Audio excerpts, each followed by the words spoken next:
Hey, what's up guys? My name is Sal, and this is another Expedition Log. Today we're continuing the ExLog Phase 4 Baltimore saga, traveling up to the northwest. The mall we'll be exploring has gotten an incredibly bad rap over the years, being wrongfully censured by tourists and out-of-towners who have cast a stigma over it as a dangerous place to shop, and I'd like to set the record straight in this episode. My channel has grown to almost 40,000 subscribers, and we're just a few hundred short of that goal. So I just wanted to thank all of you for sticking with me over the last few years and for watching my content. Make sure you're following me on social media, on Twitter and Instagram at Salvatore Amadeo, and check out my website, salvatoreamadeo.com, where soon I'll be launching merch. Thanks a bunch, guys. As always, I hope you're all well out there and taking care of yourselves. And today, I'd like you to come take a walk with me through the Mondawmin Mall in Northwest Baltimore. But first, a word from our sponsor. Restaurant safety tips from Food Maker. Enjoy.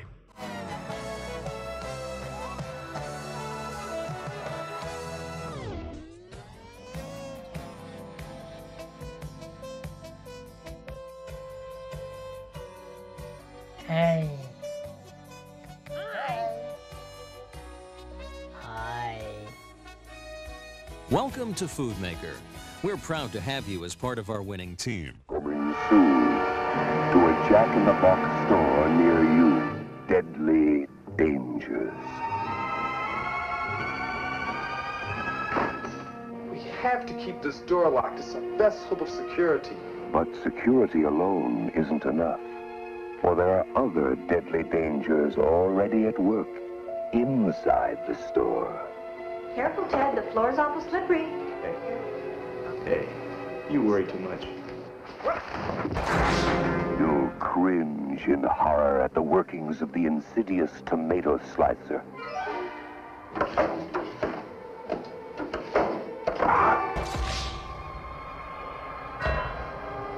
Safety's for suckers. There's nothing wrong with my back. There's something wrong with my back. With 375-degree terror. Hey, Tina. Did I ever tell you about the time I jumped my motorcycle over the Caspian Wow. Sea? Yeah.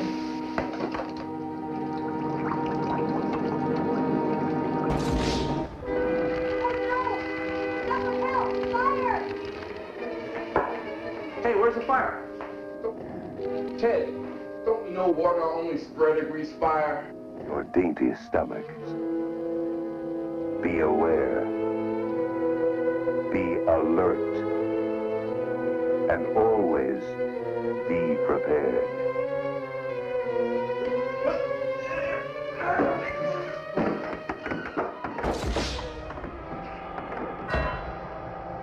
Maybe you can escape the gut-wrenching grip of deadly dangers.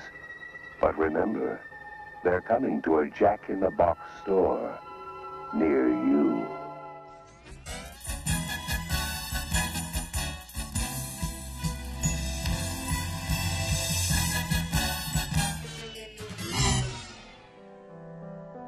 In 1949, Baltimore banking tycoon Alexander Brown died, leaving his estate named Mondawmin to his grandson Alexander Brown Griswold. Griswold formed the Mondawmin Corporation and hired Jim Rouse to conduct market research for his 45-acre tract of land. Residing on some of the land was a beautiful Greek Revival mansion built by Dr. Patrick Macaulay in 1841 with stables for horses and the entire estate being walled off from public view by a huge green fence. The Brown family purchased the estate upon Macaulay's death in 1849. Rouse's recommendation for the land was to demolish the existing structures and to use the land to create a sprawling 3-floor outdoor shopping complex. So they did just that. Ground was broken on July 12, 1955 for what would be Jim Rouse's first shopping mall. And less than a year later, the 400,000 square foot, $15 million open-air Mondawmin Center had its grand opening and dedication on Thursday, October 4th, 1956, with Mr. Rouse emceeing the event. Serving as senior anchors were a G.C. Murphy 5 and Dime, a Food Fair, Penn Fruit, and a Sears Roebuck and Company. When Mondawmin first opened as an open-air center, it was incredibly unique. There were a total of 3 floors, with the main arcade being open to the elements. The arcade had extending ceiling arching over the walkways, and a grand spiral staircase connecting the 2 floors of the arcade with a fountain that ducks would swim in at the bottom. Sears had an upper level, which the owners cited as the shopping center's technical third floor. Mondawmin would draw tons of traffic through Baltimore City and its surrounding neighborhoods because it was just a 15-minute drive for most people nearby. City planners took every indulgence in creating roads and byways to get to this mall, so it was super accessible, and the traffic was incredible through the 1950s.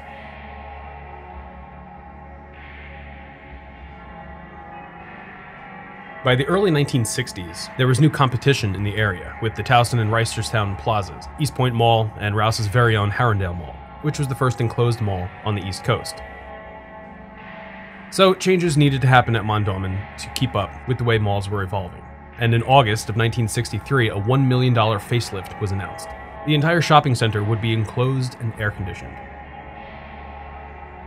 Rouse had just opened his Cherry Hill Mall in New Jersey, and with Harrendale under his belt and with a huge head of steam, enclosed malls were now his thing. Massive 78-foot long steel beams weighing over 7 tons each were laid in place over the main arcade at Mondawmin. And dark brown brick was laid with palm trees and shrubs adorning the persistent spiral staircase and fountain. Mondawmin Mall had its grand rededication ceremony on Wednesday, October 2nd, 1963, with 4 days of festivities. A full-page ad was taken out in the Baltimore Sun, which stated, quote, "You are cordially invited to join in the grand opening, in the tropical paradise that is the new Mondawmin. You will thrill to lush tropical trees and plants, an exquisite new fountain that is literally a melody in motion. Every day will be spring at the new Mondawmin, be it rain, cold, sleet, snow, or even hot and humid summer weather. Mondawmin's 57 merchants proudly present the 7th wonder of Baltimore, 7 years in the making as part of our 7th anniversary celebration. You will love the breathtaking beauty of the new Mondawmin, where it's eternally spring 365 days each year." Close quote. Then Mayor of Baltimore Theodore McKeldin led the ribbon cutting at 9:15 a.m., with WJZ TV's Lorenzo and Buddy Dean offering afternoon reporting and entertainment. The Fred Astaire dancers had 2 performances, one at 7 p.m., one at 9 p.m. And from Thursday to Saturday, additional personalities would join the festivities, such as the Baltimore City Ballet, Bozo the Clown, the Mount Royal College Gospel Sing-Along Hootenanny, the Dixieland Seven, and Margie Shear. Needless to say, they spared no expense in celebrating the grand reopening for Mondawmin, and the shoppers absolutely loved this place, and business was thriving.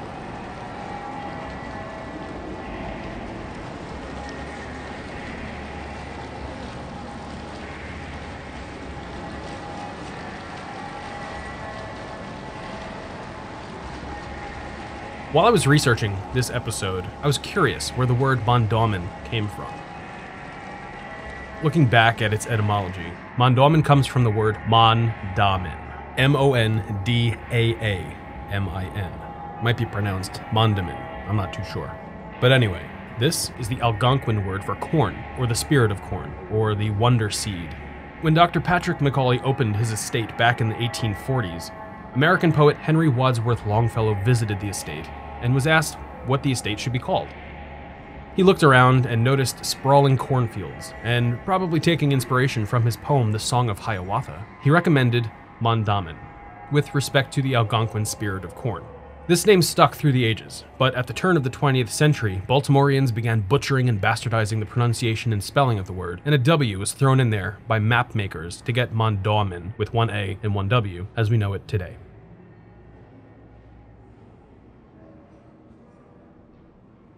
Right now, we're in what's called the concourse level at the Mondawmin Mall, but it's essentially a basement. Down here, you just have offices and a barbershop. And when I was here the first time in 2018, the barbershop was closed along with most of the offices.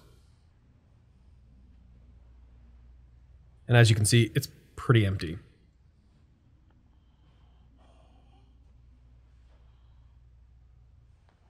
It's also kind of creepy to be down here because it's so lifeless and you just expect someone to pop around the corner at any time.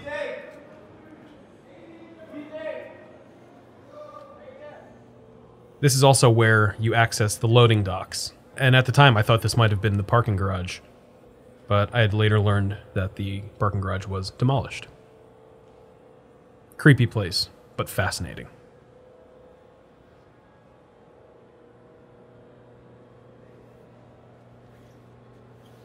In the mid-1960s, the Rouse company sold off its interest in the Mondawmin Mall to pursue new ventures, as there were whispers of a new inner harbor project that the city was eyeing Rouse to champion. But in 1968, as riots erupted across Baltimore following the assassination of Dr. Reverend Martin Luther King Jr., the population in the city would shrink when people fled to the suburbs. More shoppers were choosing malls like Harrendale and the new Security Square Mall in 1972. And the vacancy rate at Mondawmin was rising steadily. By February 1973, Sears had left the Mondawmin Mall due to massively declining sales and a flatlined traffic flow, and all 385 employees transferred to the new Security Square location. But when Sears left, so too did many well-known chains. Close. Yeah.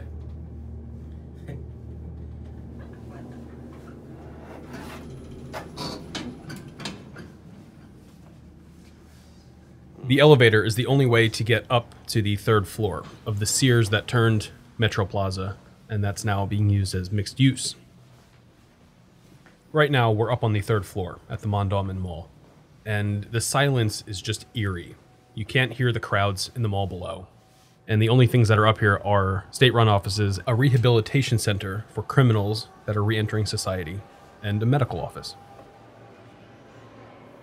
But you can still see traces of what this mall used to look like back in the 1960s. From the glued-on pebbles lining the walls to the stairwell that you're about to see in just a moment, with its inlaid wood and frosted glass showcased on the handrails, and the dark brick in its hallways that actually used to be in the rest of the mall. This third floor definitely represents what the mall used to look like back in the day. And I'm sure that the visuals weren't touched during any of the renovations. So if you do come visit this mall, make sure you visit this third floor. It's a little bit creepy. There's a lot of hallways that you might find yourself with no exit because the exits seem to be all locked except for the elevator. But if you do visit, make sure you take some time and you check out this third floor. It's pretty rad.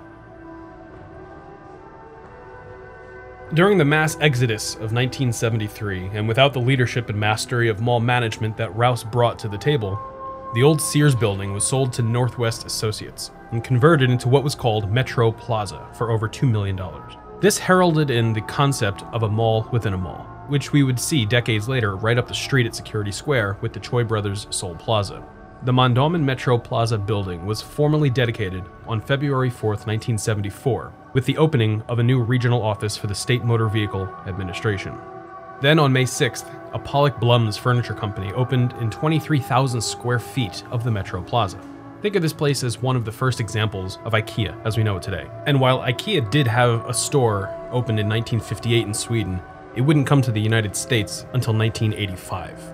So this store predated IKEA's presence in the United States. There were fully decorated rooms showcasing different furniture and fixtures, so that you can see the furniture in place before you buy it, instead of seeing it in a box. Pollock Blum had actually been around in the Baltimore region for about 130 years by the time it opened at Mondawmin, so it was certainly a trusted name in the community. Other shops opened inside the 37-stall Metro Plaza, including Earl of Sandwich, Central Savings Bank, Lee's Outdoor, and a True Value Hardware. Despite the efforts to bring a unique spin to a dedicated anchor space with Metro Plaza, by 1978 the mall was still in a steep decline, and the Mondawmin Corporation was desperate to get the mall back to its former glory. So Mr. Griswold reached out yet again to Jim Rouse in April of 1978 with a pretty extreme offer. If Mr. Rouse would return to manage the mall, Griswold and his Mondawmin Corporation would award Rouse with a 50% stake in the mall if Rouse would just pay a nominal fee of $100. Of course, Rouse agreed, and he returned to save the ailing mall and immediately invested $1.3 million into Mondawmin. He had the parking lots repaved, installed new skylights and flooring, had the mall grounds landscaped, and for his efforts, had 19 new tenants signed in short order. Things were looking up as soon as Rouse stepped back into the mall to manage.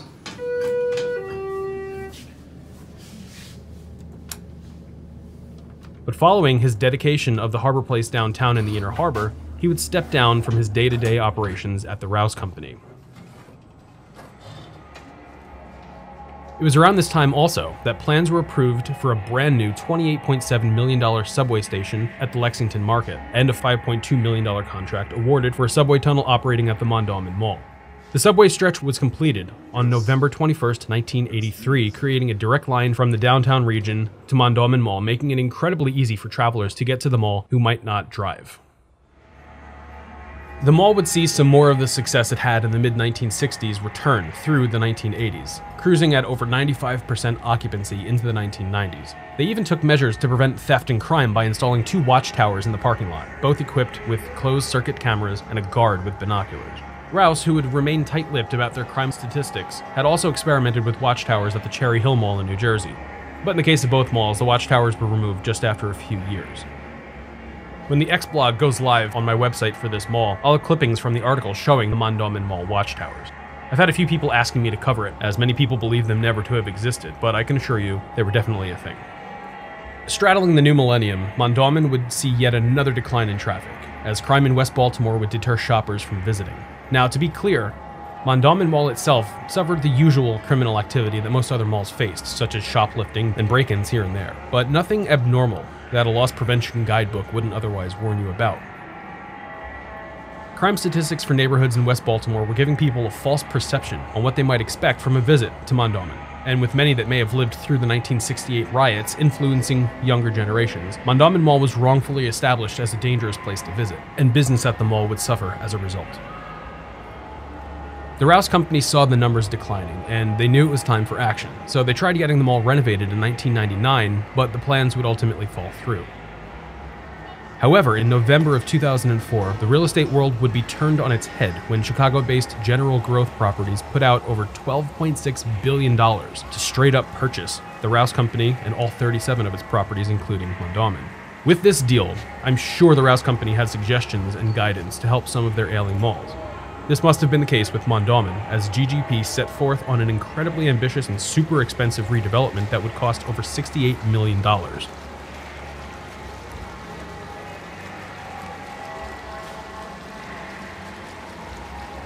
A Shoppers Food and Pharmacy was added to the west end of the mall, opening on November 17, 2007.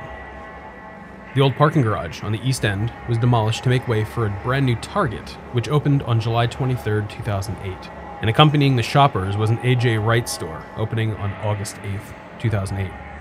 The building that was once Sears turned Metro Plaza was still used for mixed retail use, with state-run offices on the 3rd floor. And as a pleasant surprise, which you don't often enjoy when researching malls in the United States, the original spiral staircase and fountain was preserved through the redevelopment, with only minor aesthetic touches made. It would seem that GGP was rather loose with their checkbook, however, and shortly after the Mondawmin redevelopment, they had racked up over $25 billion in debt. A year later, they were late on a nearly $1 billion payment, and their stock price tanked, losing 98% of its value over the next year. As I'm sure a few of you could guess, it was at this time one of the largest ever bankruptcies was filed. GGP fought like hell and got several bailouts from various holdings companies, and by November 2010, their creditors were paid in full, and they had exited bankruptcy protection. Nobody expected them to survive, but alas, they made it out alive. In the following year, the A.J. Wright chain would go defunct in February 2011, and the Mondawmin location was replaced by a Marshall's on March 17th, just 1 month later. Marshall's was another company under the TJX Corporation, which owned A.J. Wright, so the conversion was quick and effortless. The mall would still retain a relatively high occupancy, and with their Target location, the locals had every excuse to go to the mall, and business was pretty good into the mid-2010s. On April 18th, 2015, peaceful protesters would begin demonstrating throughout Baltimore City following the arrest and subsequent death of Freddie Gray. By April 28th, one day after Mr. Gray's funeral, the protests would devolve into violence and riots broke out through the city. Around 100 high school kids were seen throwing bricks and bottles at police near the Mondawmin Mall because the cops refused to let the students use the metro so that kids can go home, because they initiated what they called a purge to rid the rioters from the streets. Fires broke out from east to west Baltimore, and the National Guard was mobilized, and a curfew was put in place. The mall had closed temporarily on April 27th due to the riots, but opened a few days later on May 2nd. The protests and riots ended, but yet again, the Mondawmin Mall gained a stigma from this event, with many people not wanting to visit. They thought there was violence occurring at the mall on a daily basis, which is far from the truth. While it is true that Northwest Baltimore has seen a fair share of crime and riots, and it still does see crime, along with the entire city of Baltimore, the Mondawmin Mall hasn't. Sure, it's had some robberies, it's had a shooting here or there, But to vilify this mall and to brand it with the scarlet letter just because of what happened in neighborhoods in that area of Baltimore, those statistics shouldn't speak for the mall itself. You can visit this mall, and every time I have, I felt safe. More national chains would exit the Mondawmin Mall following the events of the 2015 riots, and by February 2018, the Target Corporation chose to shutter their Mondawmin location. Many speculate on why this store was actually closed, but even with declining sales, the local community relied on this Target for their necessities and pharmacy.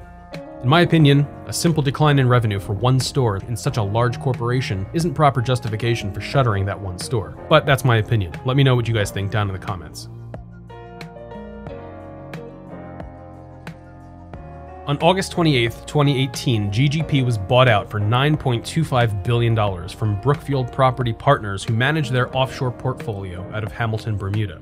Brookfield had owned GGP shares since 2016 and tried offering nearly $15 billion earlier in 2018, but GGP declined. It seems the loss of Target inspired them to take a much smaller deal.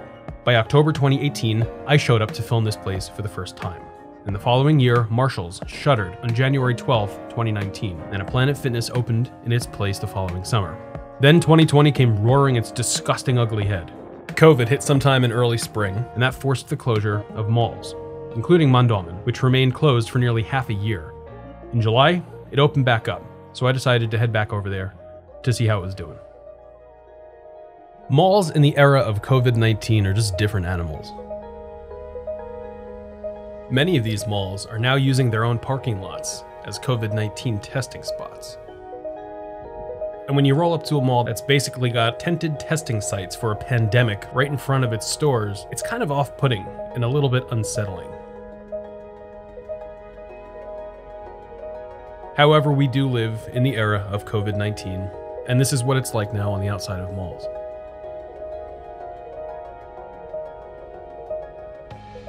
But things are also different inside the mall too. The security guards are walking around with bags of face masks and bottles of hand sanitizer to offer guests. Lines are formed outside of stores to limit the occupancy and to control social distancing guidelines. People have masks hanging off their faces while they're eating at food stalls, and for the most part, food offerings are extraordinarily limited within malls. It's a weird experience, but just being in a mall is reassuring, and a sign that normalcy will return soon enough. Mondawmin is certainly not a dead mall, but given the legacy of Jim Rouse, it's an important story to tell. It's got plenty of shops to offer the local community, and it's got plenty of places that are open doing business. But I'm sure nobody's traveling far and wide to visit this place, and that's a shame, because you should come here just to see the fountain and spiraling staircase from 1956. It's a rare treat to have an original fixture of a mall that was built as an open-air shopping center in the 1950s to be preserved and showcased like the fountain and staircase at Mondawmin. So if you're in the area, be sure to pay it a visit. I'd like to thank all of you for watching my video. It's also with great pleasure that I extend my salutations to the current attendees of the 2020 Dead Malls of Discord Summit who are joining me at this year's festivities as I publish this video on Labor Day weekend 2020. We're currently hanging out in the virtual Century 4 Mall, and we've had an awesome time so far. Thanks for a great summit, guys. I'd also like to thank my patrons, my channel members, and anyone that has directly supported me through my expeditions. I've been hovering at just below 1,000 Twitter followers for a while now, so if you've made it this far in my video, you may as well just follow me on Twitter and Instagram, @SalvatoreAmadeo, and subscribe to my YouTube channel, and ring the bell if you're into this kind of stuff, which I think you are if you've made it this far in the video. Keep an eye out for ExLog 72, which will be out in a week or two. Thanks again, everybody. Stay safe out there, take care, and have a fantastic day.